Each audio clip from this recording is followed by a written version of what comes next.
L'économie malienne a montré des signes de résilience en dépit des nombreux chocs subis en 2022, selon une note de la Banque mondiale sur la situation sécuritaire du Mali.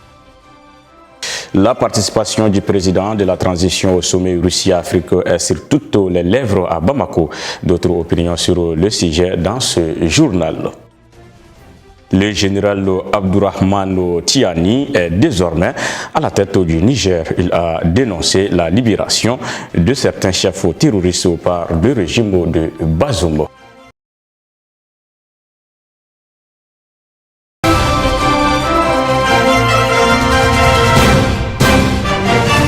Mesdames et messieurs, bienvenue dans cette édition du 19h de Niata TV. L'économie malienne a montré des signes de résilience malgré les sanctions de la communauté économique des États de l'Afrique de l'Ouest. L'inflation alimentaire élevée et les infestations parasitaires qui ont affecté la production de coton. Le Mali a connu une croissance du PIB résiliente en dépit des nombreux chocs subis en 2022. C'est ce qui ressort d'une note de la Banque mondiale sur la situation sécuritaire du Mali en 2023. Aïssata Maïga. Cette note publiée annuellement par la Banque mondiale dresse l'évolution de la situation socio-économique récente du pays et identifie chaque année une thématique spéciale à approfondir. L'édition de 2023 s'intéresse aux opportunités de renforcement de la résilience financière des populations vulnérables au risque de sécheresse. Selon le document de 50 pages, l'économie malienne a montré des signes de résilience malgré les sanctions de la communauté économique des États d'Afrique de l'Ouest. Cependant, l'inflation alimentaire reste élevée et les infestations parasitaires. Ces contraintes ont affecté la production du coton. La croissance du produit intérieur brut est estimée à 1,8%, soutenue par la reprise de l'agriculture vivrière et la résilience de l'or et des télécommunications. L'inflation annuelle moyenne a augmenté pour atteindre 9,7% en 2022, principalement en raison de l'augmentation des coûts des denrées alimentaires. Le chargé principal des opérations de la Banque mondiale a souligné que l'importance du secteur agricole dans le PIB du Mali rend les performances économique du Mali, largement tributaire des aléas climatiques, comme l'attestent les impacts des attaques de parasites sur la production cotonnière en 2022. Le rapport de la Banque mondiale sur le climat et le développement au Sahel, publié en 2022, estime que les effets du changement climatique pourraient coûter jusqu'à 11% du PIB au Mali à l'horizon 2050, a rappelé Abdraman Koulibaly. Cette perte de croissance, dira-t-il, provient des principaux canaux de transmission des aléas climatiques à l'économie, au nombre desquels figurent les effets des sécheresses sur la productivité du secteur de l'élevage au Mali. Le chargé principal des opérations de l'institution de Bretton Woods a expliqué que la note de cette année explore l'opportunité d'utiliser les informations satellitaires pour anticiper les sécheresses et mobiliser dans les meilleurs délais l'assistance aux personnes vulnérables. En termes de projection, le rapport indique que les perspectives de l'économie malienne pour 2023 sont soumises à des risques liés au calendrier électoral et au resserrement des conditions financières. Selon le document, l'augmentation du coût régional apparaît au cours des 12 derniers mois comme un risque important étant donné les besoins élevés du financement brut du Mali. Le rapport consacre son deuxième chapitre aux instruments de financement et d'assurance des risques de catastrophe pour réduire les impacts socio-économiques négatifs des chocs climatiques. Il en ressort que le Mali a subi au moins 40 chocs climatiques majeurs entre 1970 et 2020 et que la sécheresse a touché environ 400 000 personnes par an. Il serait cependant possible, recommande le rapport, de renforcer la résilience financière face à cette sécheresse à travers la mise en place d'instruments pour protéger des secteurs aussi importants que le pastoralisme et l'agriculture.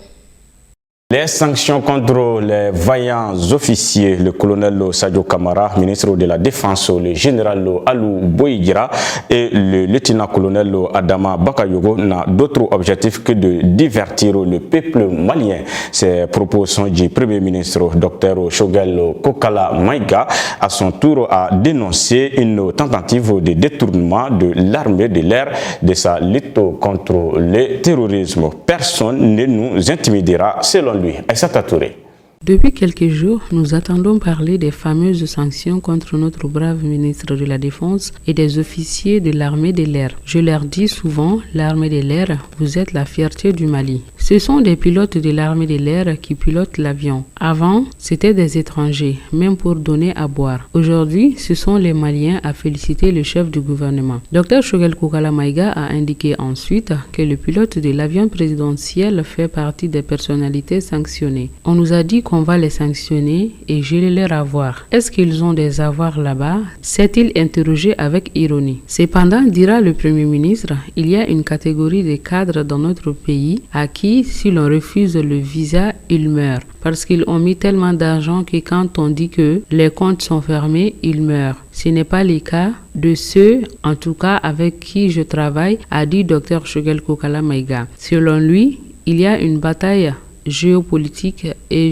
géostratégique dans laquelle on veut mettre le Mali. Nous ne voulons pas être dans une bataille qui n'est pas la nôtre. Nous voulons que notre population survive et en paix. La Russie elle-même peut se défendre. Ce n'est pas la peine de nous mêler à la guerre russo-ukrainienne. Nous avons donné notre avis et cela suffit, a tenu à préciser le patron de l'administration malienne. Le chef du gouvernement a rappelé qu'un conseiller de l'ancien président américain Bill Clinton a trouvé que ces sanctions sont disproportionnées et injustes.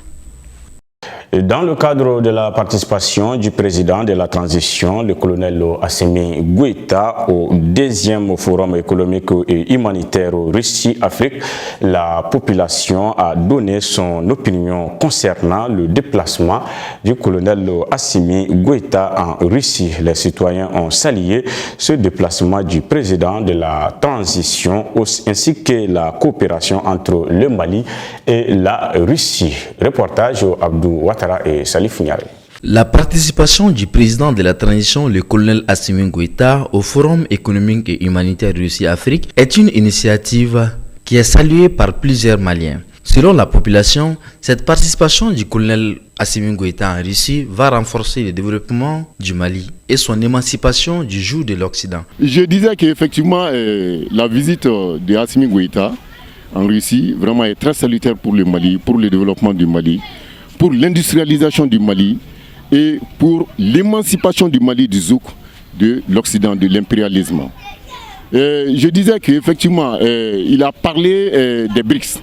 Les BRICS, c'est une nouvelle organisation qui regroupe 5 pays, notamment le Brésil, la Russie, l'Inde, la Chine et l'Afrique du Sud. Mais à cette organisation, aux dernières informations que nous avons quand même actuellement, il y a beaucoup de pays qui sont déjà en train de taper à la porte des BRICS. Environ une quarantaine ou bien une cinquantaine si je ne m'abuse. Bon, Assimi Goïta, le président du Mali, effectivement, il a parlé également, effectivement, de la création de ces BRICS-là qui peut être vraiment une variante très salutaire pour le Mali et qui pourrait vraiment valablement remplacer la Banque mondiale et les FMI qui sont des instruments créés de toutes pièces par les impérialistes, effectivement, pour freiner le développement de l'Afrique, pour freiner le développement des pays en développement. Donc, pour ce fait, l'intégration du Mali au sein des BRICS serait vraiment la base même du lancement, effectivement, de l'industrialisation du Mali, du développement du Mali de façon générale. Bon, maintenant, ce que je voudrais ajouter dans ce cas, c'est d'inviter tous les pays africains, vraiment de suivre le cap du Mali. Parce que, au dire d'un panafricaniste camerounais, tout pays qui ne franchirait pas, qui suivrait pas le cap du Mali est appelé à disparaître du jour au lendemain. Parce que l'objectif visé par les impérialistes aussi, et aujourd'hui, après avoir échoué sur le terrain de l'Ukraine, donc ils ont vu que vraiment ils ne sont plus les plus forts au monde. Après avoir échoué en Syrie, ils ont compris que justement il y a d'autres forces, d'autres puissances supérieures à eux. Donc maintenant, leur dernier rempart, c'est quoi aujourd'hui? C'est les pays africains qu'ils considèrent comme étant les faibles.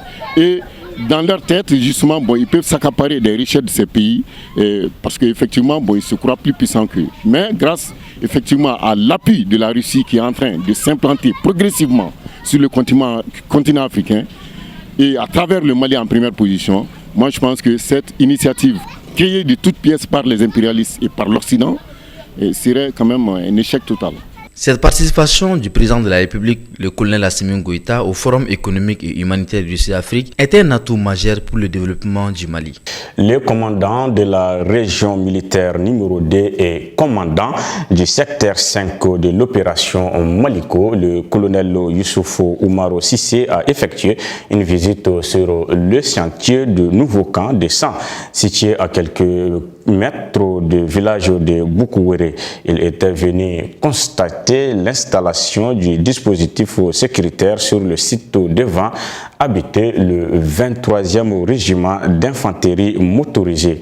Cette visite s'est effectuée en présence du gouverneur de San, le colonel Ousmane Sankare. Le commandant du secteur 5 de l'opération Maliko, le colonel Youssouf Oumar Sissé, a souligné qu'il était venu constater de visu les recommandations qui ont été faites à l'entreprise par rapport à l'installation du dispositif sécuritaire sur le site du nouveau camp devant habiter le 23e régiment d'infanterie motorisée. Il a par ailleurs déclaré qu'après la pose de la première pierre par le ministre de la Défense et des anciens combattants, toutes les dispositions nécessaires ont été prises pour la bonne sécurisation des différents travaux du camp. Le commandant du secteur 5 de l'opération Maliko a saisi l'occasion pour remercier l'entreprise Anna Service pour la qualité de son travail depuis le début du chantier, tout en exhortant à poursuivre avec la même dynamique. Il a enfin invité la population à plus de collaboration avec son armée. La population doit se mettre toujours en tête que ce camp, qui verra bientôt le jour, permettra d'assurer sa sécurité afin qu'elle puisse